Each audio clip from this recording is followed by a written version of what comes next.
ವಿಜಯನಗರ ಜಿಲ್ಲೆ ಕೂಡ್ಲಿಗಿ ತಾಲೂಕಿನಾದ್ಯಂತ ಸೋಮವಾರ ರಾತ್ರಿ ಭಾರೀ ಮಳೆಯಾಗಿದೆ. ಕೂಡ್ಲಿಗಿ ತಾಲೂಕಿನ ಗುಡೆಕೋಟೆ, ಹೊಸಳ್ಳಿ ಹಾಗೂ ಕಸಬಾ ಹೋಬಳಿಯಲ್ಲಿ ಅನೇಕ ಕಡೆ ಉತ್ತಮ ಮಳೆಯಾಗಿದ್ದು ಹಳ್ಳಗಳು ತುಂಬಿ ಹರಿಯುತ್ತಿದ್ದು ಕೆರೆ ಕಟ್ಟೆಗಳಿಗೆ ನೀರು ಬರಲಾರಂಭಿಸಿವೆ. ಅದರಂತೆ ಸೋಮವಾರ ರಾತ್ರಿ ಸುರಿದ ಮಳೆಗೆ ಪಟ್ಟಣದ ಹೊರವಲಯದಲ್ಲಿನ ಉಜ್ಜಿನಿಗೆ ಸಂಪರ್ಕ ಕಲ್ಪಿಸುವ ರಸ್ತೆ ಕುಸಿದು ಸಂಚಾರಕ್ಕೆ ತೀವ್ರ ಅಡಚಣೆಯಾಗಿದೆ.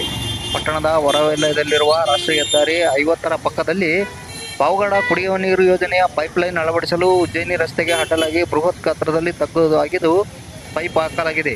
ನಂತರ ಒಣಮಣ್ಣಿನಿಂದ ಮುಚ್ಚಿ ಮೇಲೆ ಬೇಕೋ ಬೇಡ ಎಂಬಂತೆ ಸಿಮೆಂಟ್ ಹಾಕಲಾಗಿದೆ. ಇದರಿಂದ ಸೋಮವಾರ ರಾತ್ರಿ ಸುರಿದ ಮಳೆಗೆ ಸುಮಾರು 1.5 ಅಡಿಯಷ್ಟು ರಸ್ತೆ ಕುಸಿದಿದ್ದು ಉಜ್ಜಿನಿ ಭಾಗಕ್ಕೆ ಹೋಗುವ ಪ್ರಯಾಣಿಕರು ಪರದಾಡುವಂತಾಗಿದೆ. ಪಶುವೈದ್ಯ ಇಲಾಖೆ, ಆಂಬ್ಯುಲೆನ್ಸ್ ಸೇರಿದಂತೆ ಕಾರು ಹಾಗೂ ಬೈಕ್ ಚಾಲಕರು ಹರಸಾಹಸ ಪಟ್ಟು ಕುಸಿದ ರಸ್ತೆಯನ್ನು ದಾಟಿಕೊಂಡು ಮುಂದೆ ಹೋಗಬೇಕಾದ ಅನಿವಾರ್ಯತೆ ನಿರ್ಮಾಣವಾಗಿತ್ತು. ಈ ಬಗ್ಗೆ ಬಿಡಬ್ಲ್ಯೂ ಅಧಿಕಾರಿಗಳನ್ನು ಸಂಪರ್ಕಿಸಿದರೆ ಕುಡಿಯುವ ನೀರು ಯೋಜನೆಯ ಇಂಜಿನಿಯರ್ ಬಂದು ಸ್ಥಳ ಪರಿಶೀಲನೆ ಮಾಡಿ ಮುಚ್ಚುತ್ತಾರೆ ಎಂದು ಹೇಳಿದ್ದರು. ಆದರೆ ಮಧ್ಯಾಹ್ನವಾದರೂ ಯಾರೂ ಇತ್ತ ಕಡೆ ಸುಳಿದಾಡಿರಲಿಲ್ಲ. ಇದರಿಂದ ನಾಗರಿಕರು ಪರದಾಡುವ ಸ್ಥಿತಿ ನಿರ್ಮಾಣವಾಗಿತ್ತು. ಈ ರಸ್ತೆಯನ್ನು ಶೀಘ್ರ ಮುಚ್ಚುವಂತೆ ನಾಗರಿಕರು ಒತ್ತಾಯಿಸಿದ್ದರು.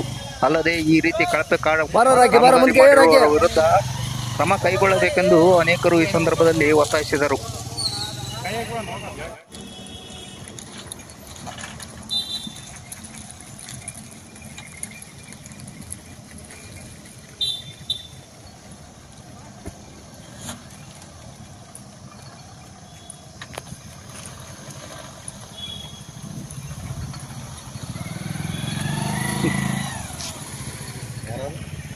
ಬರ್ತಾವ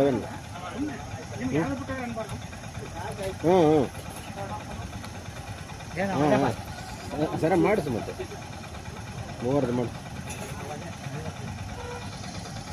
ಯಾರ ತಗ